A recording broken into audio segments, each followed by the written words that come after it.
Hello students, welcome to our channel people's choice. तो आज हम बात करेंगे रिसोर्सेज एंड डेवलपमेंट के चैप्टर के आगे के बारे में। तो आज का हमारा टॉपिक है लैंड रिसोर्सेज। सो लैंड तो हमें पता ही है कि हमारा सबसे इम्पोर्टेंट नेचुरल रिसोर्स है, क्योंकि इसके ऊपर बहुत सारी एक्टिविटीज होती है। जैसे हम रहते भी लैंड पर है, जो एनिमल्स है, जो वाइल्ड लाइफ है, वो भी लैंड पर ही हो रही है। हमारा नेचुरल वेजिटेशन को सपोर्ट कर रहा है लैंड। तो एक बेसिक जो होता है वो क्या है, लैंड। और सारी इकोनॉमिक एक्टिविटीज भी लैंड पर ही हो रही है, तो इसे अच्छे से समझते हैं। Land is very important natural resource. ये तो हम सबको पता ही है कि लैंड जो है एक बहुत ही इंपॉर्टेंट नेचुरल रिसोर्स है। It supports natural vegetation. हमारे जो पेड़ पौधे उगते हैं वो कहाँ उग रहे हैं, हमारे लैंड पे। वाइल्ड लाइफ को सपोर्ट कर रहा है, ह्यूमन लाइफ, हम जहाँ रह रहे हैं। Economic activities, transport and communication system.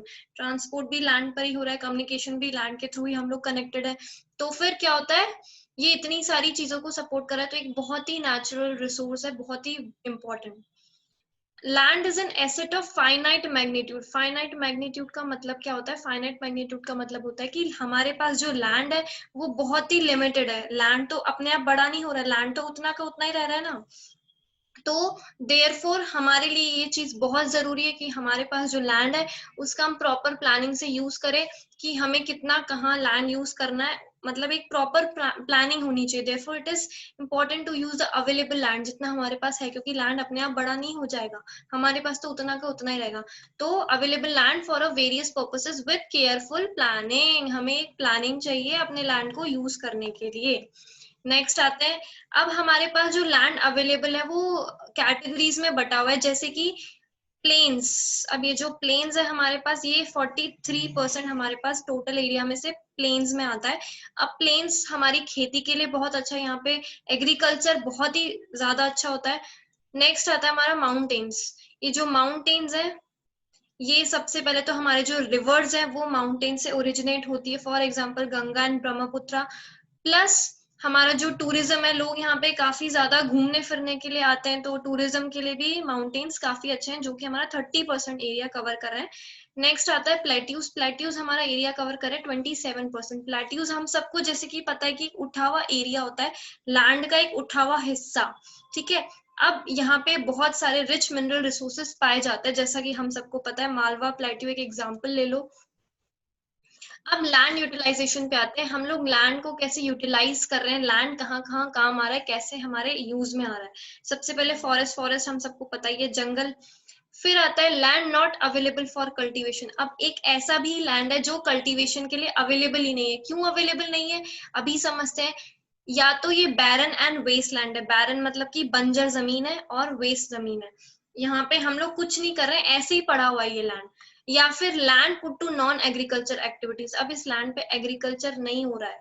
हमने जो एक दूसरा पार्ट है वो है land put to non agriculture activities. अब एग्रीकल्चर नहीं हो रहा है, नॉन एग्रीकल्चर यूजेस। तो क्या हो रहा है, हम वहां पे रह रहे हैं, हमारे हाउसेस बने हुए, वहां पे बिल्डिंग्स बनी हुई है, फैक्ट्रीज बनी हुई है, रोड्स बनी हुई है। तो इसे हम कैटेगराइज करेंगे land put to non agriculture. ठीक है। फिर एक और कैटेगरी आती है, other uncultivated land excluding fallow land. Other uncultivated land, अब एक ऐसा भी पार्ट है जो अनकल्टिवेट नहीं हुआ है, वो अनकल्टिवेटेड है। वो क्यों है? क्योंकि permanent pastures and grazing land, वो एक ग्रेजिंग लैंड है जहां हम हमारी जो गाय भैंसे होती है, गाय भेड़ बकरियां, उनको चराने के लिए लेकर जाते हैं, एक ग्रेजिंग लैंड है। या फिर land under various tree groves included not included in net sown area. मतलब कि एक लैंड है, आपने कभी अपने आसपास के एरियाज में देखा होगा, कोई प्लॉट होता है जिसके अंदर पेड़ ऐसे ही उग जाते हैं, डिफरेंट डिफरेंट टाइप्स ऑफ पेड़ अपने आप उग जाते हैं, हम उन्हें उगाते नहीं है, बट वहां वो उग जाते हैं, वहां वो होते हैं। ठीक है।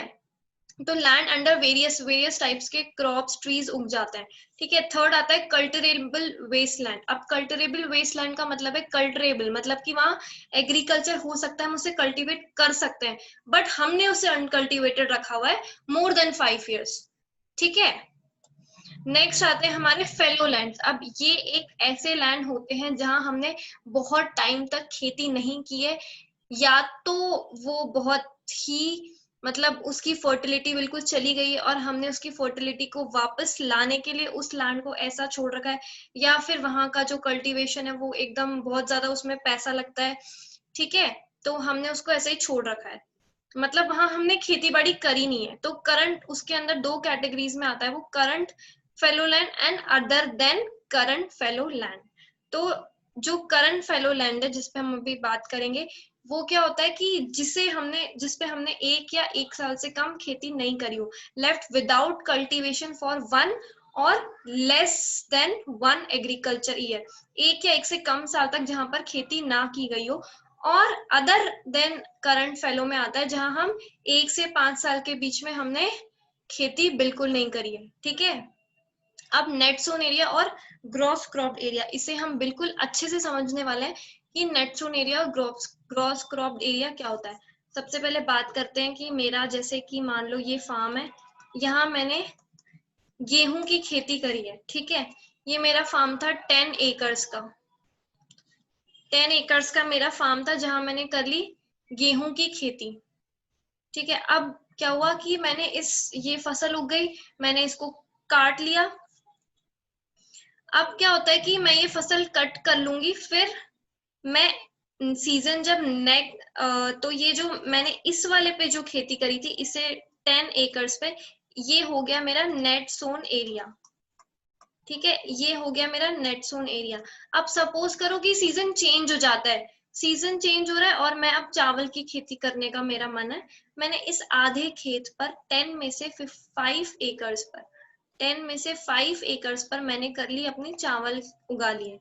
ठीक है, चावल उगा लिए और मैंने चावल कट कर दिए। अब जो मेरा ग्रॉस क्या आएगा, मैं इसी में इसको प्लस कर दूंगी, मतलब कि net sown area plus gross, 10 plus 15, तो इसका जो भी 10 प्लस 5 इज इक्वल्स टू 15, तो मेरा ये 15 क्या हो जाता है, ग्रॉस क्रॉप्ड एरिया। मतलब कि हमारा जो नेट सोन एरिया है वो सिर्फ एक ही बार कैलकुलेट किया जाता है जहां पे हम खेती कर सकते हैं, 1 साल में वो एक ही बार काउंट होगा। और 1 साल में अगर हम बार बार खेती कर रहे हैं तो हम उसे कहेंगे ग्रॉस, जो कि हमने नेट को इंक्लूड कर लिया उसके अंदर। फिर सपोज करो कि मैं एक और सीजन चेंज हो गया, मैंने धान की खेती कर ली 3 एकड़ पे, तो अब मैं इसी में ऐड कर लूंगी 10 प्लस 5 प्लस, या फिर 15 प्लस 3 मान लो, 10 plus 5 plus 3 is equals to 18, तो ये हो गया मेरा ग्रॉस। अब मैं इसको नेट सोन एरिया में प्लस करती जाऊंगी जैसे जैसे मैं खेती करती जाऊंगी, तो फिर ये आ जाएगा मेरा ग्रॉस, और नेट सोन तो जो है वही रहेगा। ठीक है, तो अब हम इसकी डेफिनेशन पे आ जाते हैं। Net sown area, the area sown with crops but only counted once, जहां पे खेती की जा सकती है बट इसको हम गिनेंगे एक ही बार। ठीक है, ग्रॉस क्रॉप्ड एरिया, एरिया सोन मोर देन वंस, हम उस पे एक बार से ज्यादा फसल उगा रहे हैं और फिर क्या कर रहे हैं, in an agriculture year, plus net sown area, plus क्या कर दिया हमने इसमें, net sown area is known as gross cropped area. अच्छे से समझ आ गया। नेक्स्ट पे आते हैं हम, land use pattern in India. अब land use pattern in India हम डिटरमाइन कर सकते हैं फिजिकल फैक्टर्स से, फिजिकल फैक्टर्स जो हमें दिख रहे हैं, जैसे कि टोपोग्राफी, क्लाइमेट, सॉइल टाइप, जो हम देख सकते हैं, इसके जो फिजिकल फीचर्स हो गए। और ह्यूमन फैक्टर्स में हम, हमारी पॉपुलेशन डेंसिटी क्या है, टेक्नोलॉजिकल कैपेबिलिटी क्या है, कल्चर एंड ट्रेडिशन एक्सेट्रा। अब हमको पता है कि हमारा जो ज्योग्राफिकल एरिया है वो हम सभी को पता है कि कितना है, 3.8 मिलियन स्क्वायर किलोमीटर। और हमारे पास जो डेटा अवेलेबल है वो है सिर्फ 93% का 100% में से, बिकॉज जो हमारा पीओके है, जो पाकिस्तान या चाइना ने ऑक्यूपाइड कर लिया हमारा एरिया, वो हम लोग सर्वे नहीं कर पाए हैं। प्लस असम के अलावा जो नॉर्थ ईस्टर्न स्टेट्स है उनमें अभी तक हम लोग सर्वे नहीं कर पाए हैं। जो तो इसी की वजह से हमारे पास जो टोटल डेटा अवेलेबल है 93% का ही अवेलेबल है ज्योग्राफिकल एरिया का। ठीक है, नेक्स्ट पे आते हैं। अब यहाँ पे हमको दो पाई चार्ट्स दे रखे, ये कंपैरिजन है बिटवीन 1961 में क्या हो रहा था और 2008 और 9 में क्या हो रहा है। अब यहाँ पे बात करते हैं तो सबसे पहले चलते हैं फॉरेस्ट पे। और फॉरेस्ट जब 1961 की बात की गई थी तो फॉरेस्ट 18.11% थे, और अभी हमारे पास फॉरेस्ट हो गए 22.78%, मतलब कि फॉरेस्ट का जो एरिया है वो बड़ा है हमारे पास। तो बड़ा है तो हमारे नेशनल फॉरेस्ट जो है उन्होंने ये कहा है कि 33% टोटल एरिया होना चाहिए एक कंट्री में, फॉरेस्ट एरिया के अंदर आना चाहिए। ठीक है, और 1%। अब ये है barren and unculturable wasteland. Barren and unculturable wasteland हमने अभी पढ़ा था, जो जहाँ पे एग्रीकल्चर नहीं हुआ है, बंजर जमीन पड़ी है। अब ये एरिया क्या हुआ है, कम हो गया है। अब ये कम कैसे हो सकता है, यहाँ तो हमने वहाँ क्या कर दिया हो, हाउसेस बना दिए हो, कंस्ट्रक्शन कर दिया और रोड बना दिया, तो उससे ये एरिया कम हो गया है। अब आता है area under non agriculture uses, जो 4.95% से 8.7% हो गया, मतलब कि इंक्रीज हो गया। अब area under non agriculture uses क्या आ रहा था, जहां हमने घर वगैरह बना रखे थे, तो जहां जब हमने घर वगैरह बनाए तो ये जो एरिया है वो इंक्रीज हो गया। इसका मतलब बैरन लैंड पे बने, तो बैरन लैंड इसीलिए डिक्रीज हो गया। समझ में आया इन दोनों का कोऑर्डिनेशन। अब permanent pasture and grazing land, permanent pasture grazing land जो था वो आ रहा था 4.71%, और ये 4.7 से क्या हो गया 3.3% पे।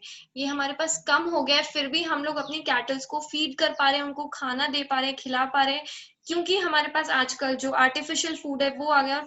जो कैटल्स की पॉपुलेशन है वो भी कम हो गई है। नेक्स्ट पे आते हैं area under miscellaneous tree crops and group, जहां ऐसे ही पेड़ उग जाते हैं, तो 1.50 था, अब ये होके 1% हो गया, ज्यादा कुछ फर्क नहीं आया इसमें। कल्टरेबल वेस्टलैंड 6.23 था, जो कल्टरेबल वेस्टलैंड था ये भी कम हो गया है, 4.0 आ गया है।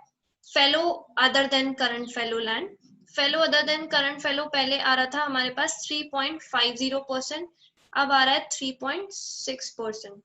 करंट फेलो 3.73, कोई ज्यादा कमी नहीं आई, 4.9%। ठीक है, अब नेट सोन एरिया की बात करते हैं। जो नेट सोन एरिया है वो हमारे पास 46.26% था, 46 से ये हो गया 45.5 पे, मतलब कि डिक्रीज हो गया है हमारा नेट जोन एरिया। पहले ज्यादा था, अब कम हो गया है।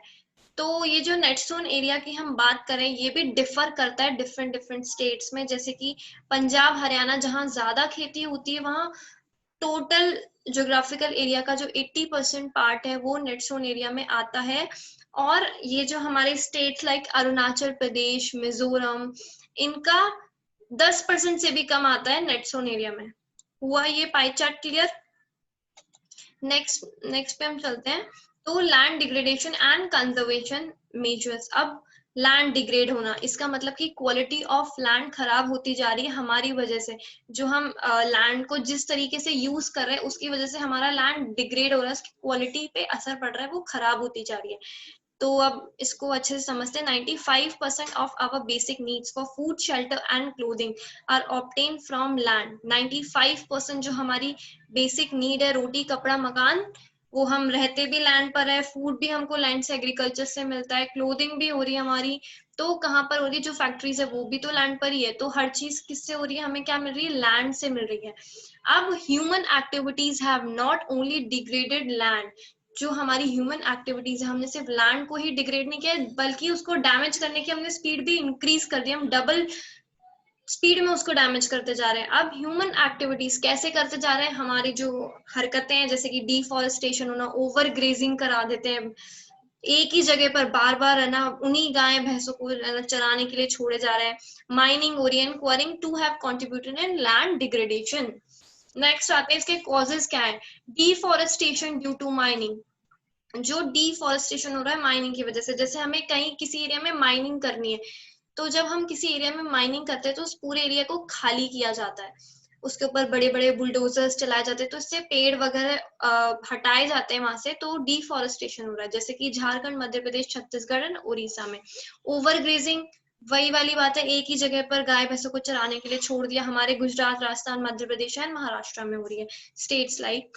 Then over irrigation, over irrigation क्या होता है कि हमने बहुत ज्यादा पानी डाल दिया है, तो वाटर लॉगिंग हो गई है, दलदल बन गया है, ये होता है states like Punjab, Haryana, western Uttar Pradesh में। मिनरल प्रोसेसिंग, मिनरल प्रोसेसिंग क्या होती है कि जब ये जो सीमेंट इंडस्ट्रीज हम लोग बना रहे हैं, और कैल्साइट एंड सिरेमिक इंडस्ट्री जब बनाते हैं, सीमेंट या सिरेमिक इंडस्ट्री जब हम लोग बनाते हैं, तो जो लाइमस्टोन या कैल्साइट या सोप स्टोन को जब हम लोग ग्राइंड करते हैं, मतलब कि छोटे छोटे टुकड़े करते हैं, तो इतने छोटे टुकड़े करते हैं कि जो डस्ट पार्टिकल्स है वो निकलते हैं, एनवायरमेंट में जाते हैं, फिर जब वो एनवायरमेंट से नीचे आएंगे, जमीन में आएंगे, तो वो जम जाएंगे, जिससे कि क्या होता है कि हमारा जो पानी है वो अच्छे से जमीन में पहुंच नहीं पाता, जिससे हमारा लैंड डिग्रेड होने लग जाता है। समझ में आई ये बात? ये जो रीजंस थे हमारे लैंड डिग्रेडेशन के। नेक्स्ट पे बात है कि अब इस प्रॉब्लम को सॉल्व कैसे करेंगे। तो फर्स्ट एक बहुत ही अच्छा जरिया है एफॉरेस्टेशन, मतलब कि पेड़ उगाने पड़ेंगे। पेड़ उगाएंगे, उसके बाद एक प्रॉपर मैनेजमेंट करेंगे ग्रेजिंग का, कि कहाँ हम लोगों को भेड़ बकरियों को चराना है, ठीक है। प्लांटिंग ऑफ शेल्टर बेल्ट्स को मैं अच्छे से समझा देती हूँ। प्लांटिंग ऑफ शेल्टर बेल्ट्स आप यहाँ समझ लो कि जैसे ये मेरा फार्म है, इसमें मैंने फसल उगा रखी है। अब मैं इस फार्म के चारों तरफ बड़े बड़े पेड़ लगा दूंगी, जिससे जब हवा आएगी तेज, तो फिर क्या होगा, ये जो बड़े वाले पेड़ है ये मेरे प्लांट्स को, यहाँ मैंने सारे प्लांट्स उगा दिए, पेड़ उगा दिए बड़े बड़े। अब ये मेरी क्रॉप को प्रोटेक्ट कर लेंगे। जब तेज हवा आके सॉइल को उड़ाने लगेगी तो ये सॉइल को उड़ने नहीं देंगे, मेरी क्रॉप को प्रोटेक्ट कर लेंगे बड़े बड़े ट्रीज। तो शेल्टर बेल्ट्स कहते हैं इनको, जो हम अपनी फील्ड के चारों तरफ लगा सकते हैं। स्टेबलाइजेशन ऑफ सैंड ड्यून्स होता है कि अब हमारे जो रेत के सैंड ड्यून्स होते हैं, जो रेत के बड़े बड़े टीले होते हैं, वो उड़ते रहते हैं, तो लैंड डिग्रेड होता है। तो हम लोग क्या करेंगे कि यहाँ पे है ना कंटीले पौधे उगाते हैं, थ्रोनी बुशेस, जिनकी जड़ें नीचे तक होती है जमीन में, ठीक है। थ्रोनी, छोटे छोटे थ्रोनी बुशेस उगाते हैं, तो ये बांध कर रखते हैं जमीन को, ठीक है।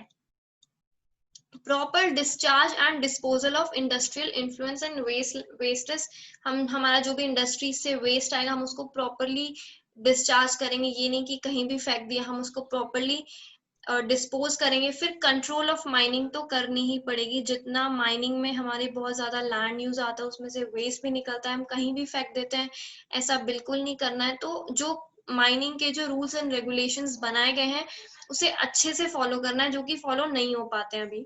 मैनेजमेंट ऑफ वेस्टलैंड, वेस्टलैंड का को मैनेज करना है अच्छे से, कि हम कैसे वेस्टलैंड को भी अच्छे से यूज कर पाए, ठीक है। इतना समझ आया है?